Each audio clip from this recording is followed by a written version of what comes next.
नमस्कार, आप देख रहे हैं न्यूज इंडिया 24x7। मैं हूं आपके साथ रवीश और बात हम कर रहे हैं राजधानी एक्सप्रेस की।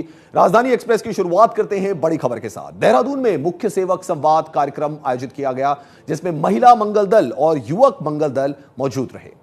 ये तस्वीरें हम आपको दिखा रहे हैं। मुख्य सेवक संवाद कार्यक्रम में सीएम धामी मौजूद रहे। ये तस्वीरों में भी हम आपको दिखा रहे हैं। और सीएम धामी ने कहा कि राज्य भौगोलिक परिस्थितियों का सामना करता है, प्राकृतिक आपदाओं के मामले में राज्य संवेदनशील है। उत्तराखंड के मुख्यमंत्री पुष्कर सिंह धामी ने मुख्यमंत्री आवास के मुख्य सेवक सदन में महिला मंगल दलों और युवक मंगल दलों के साथ मुख्य सेवक संवाद कार्यक्रम में हिस्सा लिया। इस दौरान उन्होंने कहा कि हमारा राज्य कई भौगोलिक परिस्थितियों का सामना करता है और प्राकृतिक आपदाओं के मामले में उत्तराखंड राज्य संवेदनशील है। बर्फबारी, तूफान, भूकंप समेत कई प्राकृतिक आपदाओं का सामना करते हैं। ऐसी परिस्थिति में युवक मंगल दल के लोग सबसे पहले बचाव दल के रूप में अहम भूमिका निभाते हैं।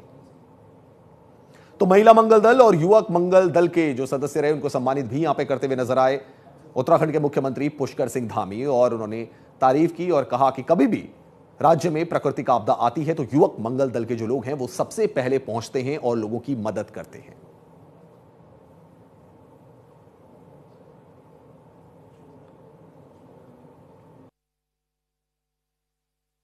तो इसमें कोई अतिशयोक्ति नहीं होगी। भाइयों बहनों, हमारे राज्य के अंदर अनेक भौगोलिक परिस्थितियां अलग अलग हैं और आपदाओं की दृष्टि से भी अत्यंत हमारा राज्य संवेदनशील है। प्रत्येक वर्ष हमको राज्य के अंदर अनेक प्रकार की आपदाओं का सामना करना पड़ता है। कभी हमको अतिवृष्टि, अत्यधिक बरसात का सामना करना पड़ता है, कभी बर्फबारी का सामना करना पड़ता है, कभी आंधी आती है उसका सामना करना पड़ता है, कभी भूस्खलन होता है। तो अनेक प्रकार से हम जो है राज्य के अंदर वर्ष भर और प्रत्येक वर्ष किसी न किसी आपदा का सामना करना पड़ता है। और ऐसे समय में आप सब लोग, मंगल दलों के लोग, आप धरातल पर रहकर सक्रिय रहकर काम करते हैं, सतर्क रहते हैं, बल्कि जो बचाव के कार्य हैं और फर्स्ट रिस्पॉन्डर के रूप में अपनी बहुत महत्वपूर्ण भूमिका निभाते हैं। इसके साथ ही जैसा कि स्वच्छता का अभियान है, वृक्षारोपण का अभियान है, पर्यावरण संरक्षण है, रक्तदान शिविर है, ग्राम चौपालें हैं, नशा मुक्ति अभियान है, ऐसे अनेक कार्यक्रम। तो इसमें कोई अतिशयोक्ति नहीं होगी। भाइयों बहनों, बढ़ते आगे बात हरिद्वार की करते हैं। हरिद्वार में पुलिस प्रशासन का सख्त इंतजाम। चारधाम यात्रा और अर्धकुंभ को लेकर पुलिस ने ये पुख्ता इंतजाम किए हैं। हर की पैड़ी पर आईटीबीपी जवान संभालेंगे मोर्चा और मोर्चों में आईटीबीपी की 2 बटालियन तैनात रहेंगी। बड़ी खबर आपको बता रहे हैं, चारधाम यात्रा और अर्धकुंभ से जुड़ी हुई ये खबरें हैं। हर की पौड़ी पर श्रद्धालुओं के लिए एहतियाती कवच जो है वो बनाया गया है। आईटीबीपी के जो जवान हैं वो वहां पे मौजूद रहेंगे, 2 बटालियन मौजूद रहेंगी। हर की पैड़ी पर श्रद्धालुओं के लिए एहतियाती कवच जो है वो बनाया गया है। हरिद्वार की ऐतिहासिक हर की पैड़ी पर अब पहले से कहीं ज्यादा सुरक्षा व्यवस्था होगी। श्रद्धालुओं को देखते हुए सुरक्षा की खास तैयारियां की गई हैं। हर की पैड़ी और उसके आसपास आईटीबीपी के जवान मोर्चा संभालते हुए नजर आएंगे। चारधाम यात्रा और आगामी अर्धकुंभ को देखते हुए सुरक्षा के पुख्ता इंतजाम किए जा रहे हैं। और हर की पैड़ी और आसपास के क्षेत्रों में कुल 7 मोर्चे बनाए गए हैं, जिनमें से 4 पूरी तरह तैयार हो चुके हैं। इन मोर्चों में आईटीबीपी की 2 बटालियन तैनात रहेंगी, जो 24 घंटे हर की पैड़ी की निगरानी करेंगी। तो बड़ी खबर आपको बता रहे हैं इस वक्त की हरिद्वार में पुलिस प्रशासन ने पुख्ता इंतजाम कर दिए हैं। ये पुख्ता इंतजाम चारधाम यात्रा और अर्धकुंभ को लेकर किए गए हैं। आईटीबीपी की बटालियन भी वहां पर तैनात रहेंगी। कई लेयर्स में सुरक्षा व्यवस्था की जाएगी, क्योंकि श्रद्धालु भारी संख्या में पहुंचेंगे। तस्वीरें भी आपको दिखा रहे हैं। सुरक्षा व्यवस्था चाक चौबंद की गई है। कई लेयर्स में सिक्योरिटी को लगाया गया है। तो चारधाम यात्रा और अर्धकुंभ को लेकर सुरक्षा के पुख्ता इंतजाम किए गए हैं। हरिद्वार की तस्वीरें हम आपको दिखा रहे हैं, जहां पर की आईटीबीपी के द्वारा सुरक्षा की जाएगी। भारी संख्या में श्रद्धालुओं के पहुंचने की उम्मीद है चारधाम यात्रा को लेकर और अर्धकुंभ को लेकर भी। खासकर हर की पैड़ी का जो एरिया है वहां पर आईटीबीपी के जो जवान होंगे वो मोर्चा संभालते हुए नजर आएंगे।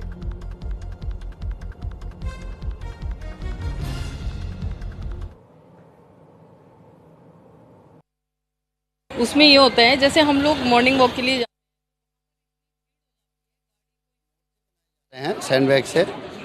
बेसिकली ये सुरक्षा की दृष्टि से जो है इसमें पुलिस और पैरामिलिट्री फोर्स इसमें रहेगी और वो चारों तरफ इसका जो है सुरक्षा की दृष्टि से विद आर्म्स इसमें वो लोग रहेंगे।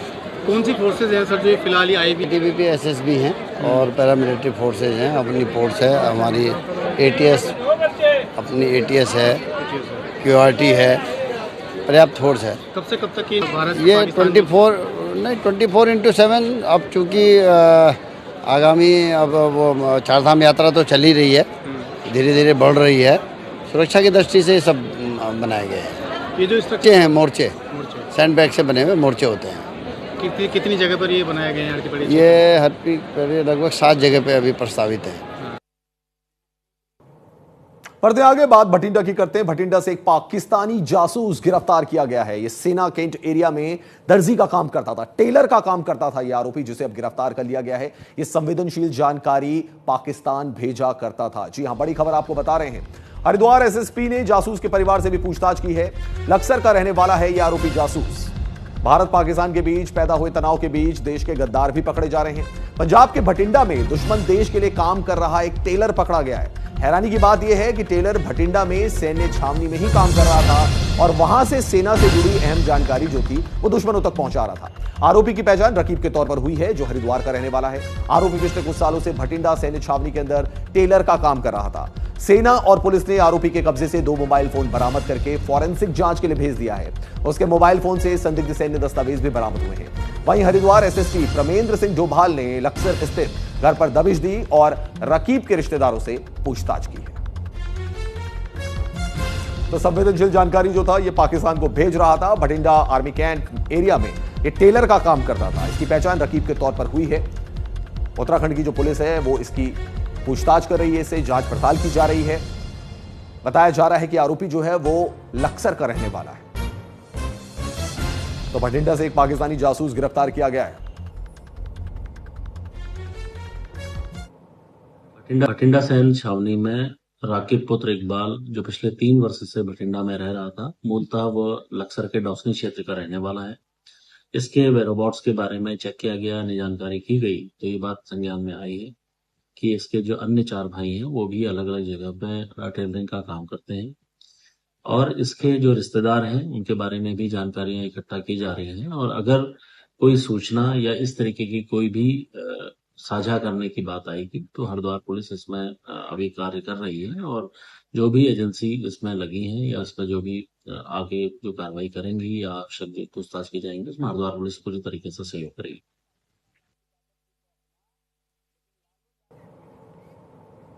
बात देहरादून की करते हैं। देहरादून से बड़ी खबर आपको बता रहे हैं। एलिवेटेड रोड के लिए डिमार्केशन का जो काम है वो शुरू हो चुका है। जी हां, बड़ी खबर आपको बता रहे हैं। देहरादून से बड़ी खबर आ रही है, जहां एलिवेटेड रोड के लिए डिमार्केशन का काम शुरू हो गया है। 6100 करोड़ की लागत से यह प्रोजेक्ट तैयार हो रहा है। जी हां, देहरादून वासियों के लिए बहुत अच्छी खबर है ये। 2600 से ज्यादा मकानों पर इसका असर पड़ेगा। चिन्हित मकानों पर जो लाल निशान है, रेड मार्क है, वो लगा दिया गया है। रिस्पना और बिंदाल नदी पर यह एलिवेटेड रोड बनने जा रही है। उत्तराखंड की राजधानी देहरादून में 6100 करोड़ रुपए की लागत से एलिवेटेड सड़क बनने जा रही है। यह एलिवेटेड सड़क रिस्पना और बिंदाल नदी पर बनने जा रही है। इसके लिए एलिवेटेड रोड की जद में आने वाली जगहों और मकानों पर लाल निशान लगना शुरू हो गया है। साथ ही इस क्षेत्र की तमाम रजिस्ट्रियों को भी जल्द सीज किया गया है। रिस्पना नदी प्रोजेक्ट की कॉस्ट 2100 करोड़ रुपए बताई जा रही है, जबकि बिंदाल नदी एलिवेटेड रोड की जो अनुमानित लागत है वो 4000 करोड़ रुपए रखी गई है। देहरादून की बिंदाल और रिस्पना नदी पर बनने जा रहे एलिवेटेड रोड प्रोजेक्ट को लेकर भूमि अधिग्रहण की प्रक्रिया चल रही है। बीजेपी विधायक विनोद चमोली का कहना है कि देहरादून में बड़ी संख्या में लोगों को विस्थापन का दंश झेलना पड़ेगा। तो एलिवेटेड रोड के लिए डिमार्केशन शुरू हो गया है। कई मकान जो है इसकी जद में भी आएंगे, जिन पर की लाल निशान लगा दिया गया है। देहरादून से बढ़ते हैं हरिद्वार की तरफ। अगली बड़ी खबर हरिद्वार से। हरिद्वार के भागीरथ बिंदु तटबंध पर स्थानीय लोगों की सैर पर अब रोक लग गई है। जी हां, यहां दोनों ओर से वाहनों की आवाजाही के चलते लोग सुबह और शाम टहलने नहीं जा पा रहे हैं। उत्तरी हरिद्वार का एकमात्र वॉकिंग ट्रैक वाहनों और असामाजिक तत्वों की मौजूदगी के कारण बाधित हो रहा है। स्थानीय लोग इस ट्रैक पर दोनों ओर गेट लगाने और यहां नशा करने वालों पर पुलिस की कार्रवाई की मांग कर रहे हैं। स्थानीय महिलाओं का कहना है कि महिलाओं और बच्चों के लिए इस ट्रैक पर जाना दुभर हो गया है।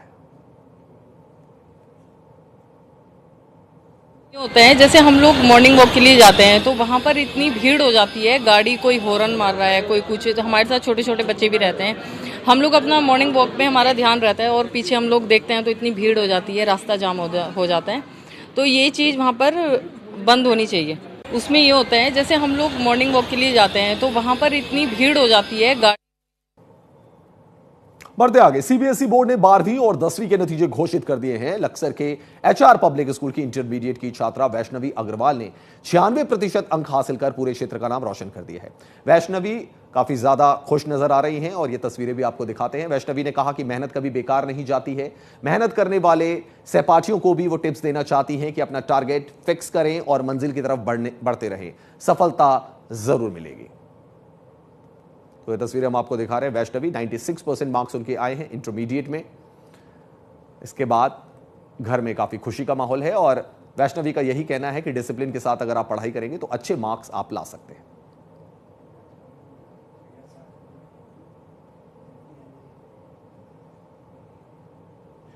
सभी को जो है थैंक यू बोलना चाहूंगी कि आप मेरी सेलिब्रेशन का जो है एक पार्ट बने। By the way, my name is Vaishnavi Agarwal और मैंने अपने स्कूल के साथ साथ लक्सर भी टॉप किया है 96.6% से। इसके लिए जो है मैं अपने स्कूल के सभी टीचर्स का, प्रिंसिपल का, चेयरमैन सर का और सारे स्टाफ का जो है थैंक यू बोलना चाहूंगी और साथ में अपने पेरेंट्स का, अपनी फैमिली को भी जो है थैंक यू बोलना चाहूंगी कि वो हमेशा मेरे स्ट्रगल में जो है मेरा पार्ट रहे। कभी मैं डिमोटिवेटेड हुई तो उन्होंने मुझे मोटिवेट किया हमेशा ही जो है। लाइक अभी कभी भी कोई स्ट्रगल आता था तो फैमिली को हम ऐसा पार्ट मानते हैं कि वो हमेशा हमारे साथ रहती है। और आगे जो मैं एडमिनिस्ट्रेटिव सर्विसेज को ज्वाइन करना चाहती हूँ and I want to proud my country as well and I want to serve my country as well. Thank you. पहले तो मैं आप सभी को जो है थैंक यू बोलना चाहूंगी कि आप मेरी सेलिब्रेशन का जो है एक पार्ट बने। By the way, my name is Vaishnavi Agarwal और मैंने अपने स्कूल के साथ साथ लक्सर भी टॉप किया है। चले बढ़ते आगे, मसूरी वन विभाग की बड़ी कार्रवाई सामने आई है। पानी वाले बैंड पर अवैध निर्माण किया गया ध्वस्त। जी हां, बड़ी खबर आपको बता रहे हैं। मसूरी वन विभाग की बड़ी कार्रवाई है। पानी वाले बैंड पर जो अवैध निर्माण किया जा रहा था उसको ध्वस्त कर दिया गया है। मसूरी देहरादून मार्ग पर हो रहा था यह अवैध निर्माण। नोटिस के बाद भी जारी था यह अवैध निर्माण, जिसकी तस्वीरें हम आपको दिखा रहे हैं। अब इसको ध्वस्त कर दिया गया है। मसूरी वन विभाग ने मसूरी देहरादून सड़क पर पानी वाली बैंड पर सड़क किनारे अनाधिकृत रूप से किए जा रहे अवैध निर्माण को ध्वस्त कर दिया है।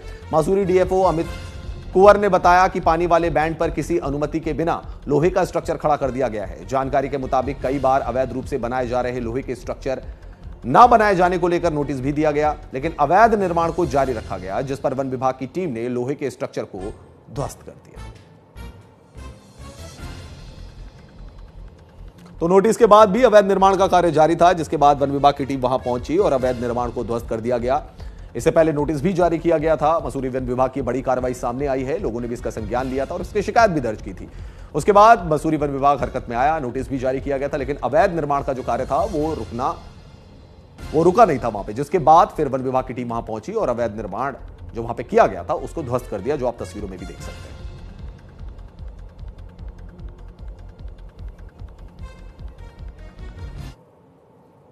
पहाड़ों पर वन्यजीव लगातार हिंसक हो रहे हैं, जिससे मानव वन्यजीव संघर्ष की घटनाएं लगातार बढ़ रही हैं।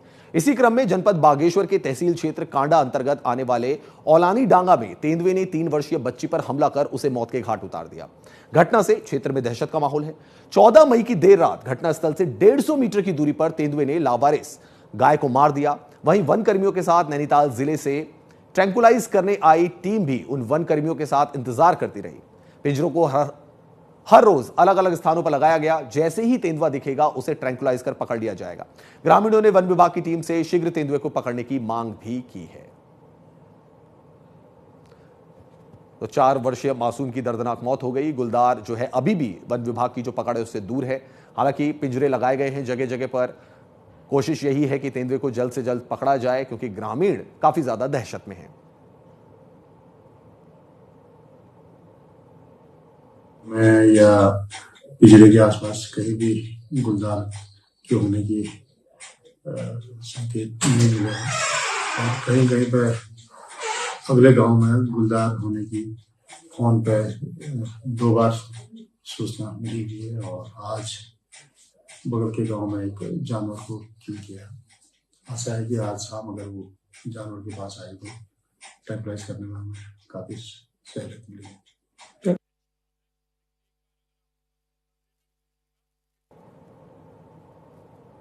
उत्तराखंड में आने वाले दिनों में भारी बारिश की संभावना है। मौसम विभाग ने इसके लिए येलो अलर्ट भी जारी कर दिया है। प्रदेश के कई जिलों में बारिश का अंदेशा है। जी हां, बड़ी खबर आपको बता रहे हैं, उत्तराखंड में भारी बारिश का अनुमान लगाया जा रहा है। मौसम विभाग ने येलो अलर्ट भी जारी कर दिया है। प्रदेश के कई जिलों में बारिश का अंदेशा है। रुद्रप्रयाग, चमोली, बागेश्वर में बारिश के आसार हैं। अलर्ट जारी कर लोगों को सतर्क रहने की अपील की गई है। उत्तराखंड में मौसम विभाग ने आज फिर बारिश की संभावना जताई है। मौसम विभाग के प्रदेश के कई पर्वतीय जिलों बारिश का पूर्वानुमान जताया है। साथ ही येलो अलर्ट जारी कर लोगों को सतर्क रहने की भी अपील की है।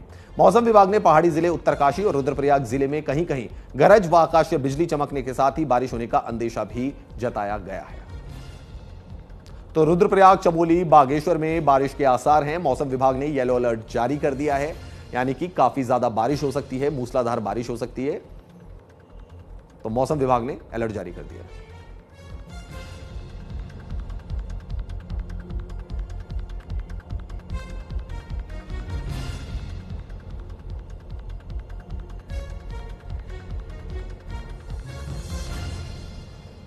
तो उत्तराखंड में भारी बारिश की संभावना है। मौसम विभाग ने येलो अलर्ट जारी कर दिया है। आने वाले कुछ दिनों में मौसम बदल सकता है और मूसलाधार बारिश जो है वो उत्तराखंड के कई जिलों में हो सकती है। इसमें रुद्रप्रयाग, चमोली और बागेश्वर के बारे में बताया जा रहा है कि वहां पर मूसलाधार बारिश के आसार हैं।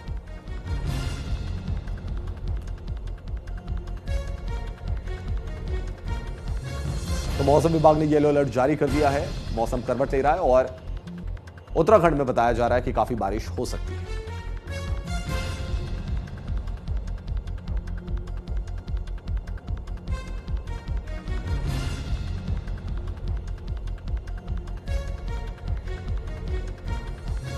तो उत्तराखंड में भारी बारिश का अनुमान जताया जा रहा है। मौसम विभाग ने येलो अलर्ट जारी कर दिया है। कुछ दिनों से मौसम जो है बारिश का बन भी रहा है उत्तराखंड की अगर हम बात करें। हालांकि बारिश इतनी तेज नहीं हो रही है, लेकिन आंधी भी चल रही है, साथ ही साथ बूंदाबांदी भी देखी जा रही है। लेकिन अब मौसम विभाग का कहना है कि आने वाले कुछ दिनों में मूसलाधार बारिश हो सकती है और इसीलिए येलो अलर्ट भी।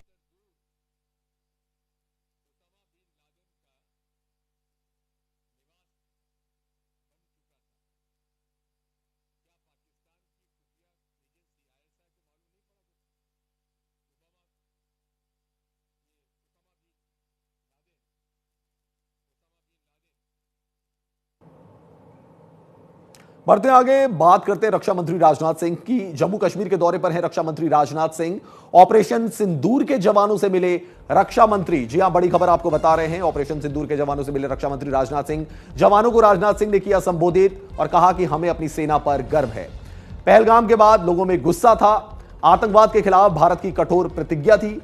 पाक से बात अब सिर्फ पीओके पर होगी। जी हां, ये भारत सरकार का साफ तौर पर कहना है। प्रधानमंत्री नरेंद्र मोदी भी कह चुके हैं कि पाकिस्तान से अगर सिर्फ बात होगी तो वो पीओके को लेकर होगी, पाक ऑक्यूपाइड कश्मीर को लेकर होगी। भारत में कोई भी आतंकी हमला अब युद्ध माना जाएगा। साथ ही साथ राजनाथ सिंह ने कहा कि गलत हाथ में एटमी हथियार असुरक्षित हैं। उन्होंने धर्म पूछकर मारा, हमने कर्म देखकर मारा। ये तस्वीरें हम आपको दिखा रहे हैं। जम्मू कश्मीर पहुंचे थे रक्षा मंत्री राजनाथ सिंह। सैनिकों का हौसला बढ़ाते हुए वहां पर नजर आए। रक्षा मंत्री राजनाथ सिंह जम्मू कश्मीर के दौरे पर हैं। श्रीनगर में रक्षा मंत्री ने ऑपरेशन सिंदूर के जवानों से मुलाकात की। उपराज्यपाल मनोज सिन्हा भी इस दौरान रक्षा मंत्री के साथ मौजूद रहे। जवानों को संबोधित करते हुए रक्षा मंत्री राजनाथ सिंह ने कहा कि हमें अपनी सेना पर गर्व है।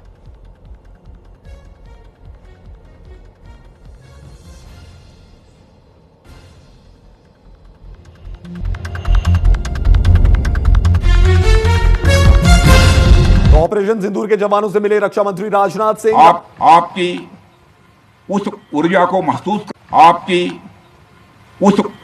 महसूस करने आया हूं जिसने दुश्मनों को नष्ट नाबूद कर दिया है।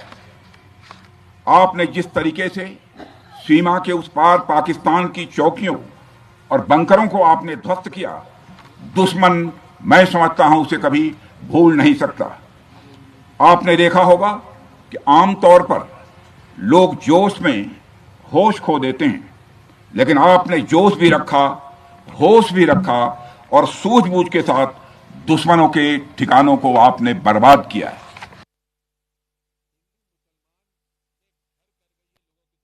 ऑपरेशन सिंदूर आतंकवाद के खिलाफ भारत द्वारा चलाई गई अब तक के इतिहास की मैं मानता हूं यह सबसे बड़ी कार्रवाई है। 35-40 वर्षों से भारत सरहद पार से चलाए जा रही आतंकवाद का सामना कर रहा है। आज भारत ने पूरी दुनिया को यह साफ कर दिया है, यह स्पष्ट कर दिया है कि आतंकवाद के खिलाफ हम किसी भी हद तक जा सकते हैं। साथियों, आतंकवादियों ने पहलगाम में आतंकवादी घटना को अंजाम देकर भारत के मस्तक पर चोट पहुंचाने की कोशिश की है। भारत की सामाजिक एकता को तोड़ने का भी प्रयास किया गया है। उन्होंने भारत के माथे पर वार किया, हमने उनकी छाती पर वार किया है और छाती पर घाव किया है। पाकिस्तान के जख्मों का इलाज इसी बात में है कि वह भारत विरोधी और आतंकवादी संगठनों को पनाह देना बंद करे और अपनी जमीन का इस्तेमाल भारत के खिलाफ किसी भी सूरत में न होने दे। ऑपरेशन सिंदूर आतंकवाद के खिलाफ भारत द्वारा चलाई गई अब तक के इतिहास की, मैं मानता हूं, यह सबसे बड़ी कार्रवाई है। 35-40 वर्षों से भारत सरहद पार से चलाए जा रही आतंकवाद का सामना कर रहा है। आज भारत ने पूरी रक्षा मंत्री राजनाथ सिंह का साफ तौर पर कहना था कि हमें अपनी सेना पर गर्व है। सैनिकों का हौसला अफजाई करते हुए नजर आए रक्षा मंत्री राजनाथ सिंह। फिलहाल इस खास पेशकश में इतना ही। देश और दुनिया की बाकी खबरों के लिए देखते रहिए न्यूज़ इंडिया 24x7।